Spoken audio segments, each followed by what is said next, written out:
ओम श्री अस्य श्री रुद्राध्याय प्रश्नस्य महामन्त्रस्य अघोर ऋषिः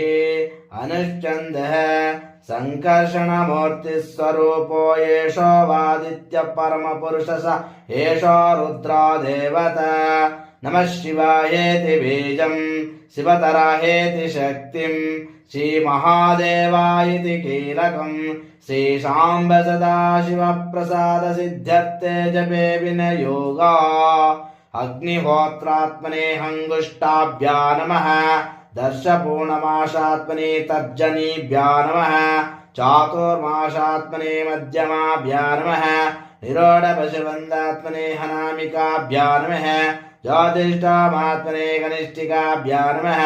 सर्वकत्रात्मने करतलकरवृष्टाभ्या नमः अग्निहोत्रात्मने हृदयाय नमः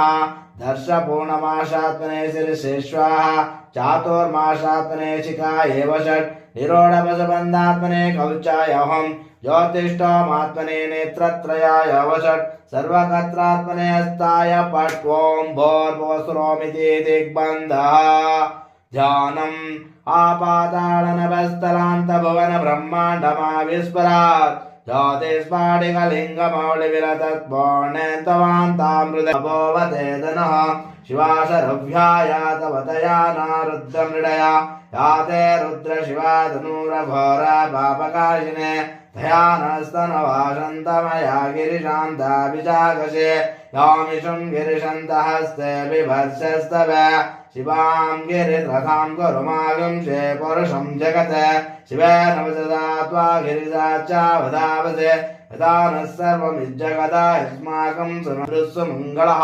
हे च मागं रुद्राभितो दिज्वः शिता सहस्रो वैशाखं मेढयिमहे असव्यावसर्पतिनीलग्रीवो विलाहितः उदैनं घापा अदृशं नदृशं नुदार्यः उदैनं विश्वभूतानि सदृष्टो मृडयातिनः नमोऽस्तु नीलग्रीवाय सहस्राक्षाय मीडुषे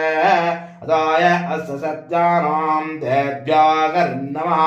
प्रमुञ्चतं मनस्त्वं वयोरातियोर्जाहम् याशतेस्तैषवः भगवो वप अवतत्पदनुष्वकं सहस्राक्षा शतेषु ऋषिरशल्यानां मुखः शिवो नः सुमना भव विज्जं धनुकवर्धिनो वागिबाणं मुद अनेशं नश्य जवापुरश्च निषङ्गतिः ॐ नमस्ते अस्तु भगवन् विश्वेश्वराय महादेवाय त्र्यम्बकाय त्रिपुरान्तकाय त्रिकालाग्निकालाय कालाग्निरुद्राय नीलकण्ठाय मृत्युञ्जयाय सर्वेश्वराय सदाशिवाय श्रीमन्महा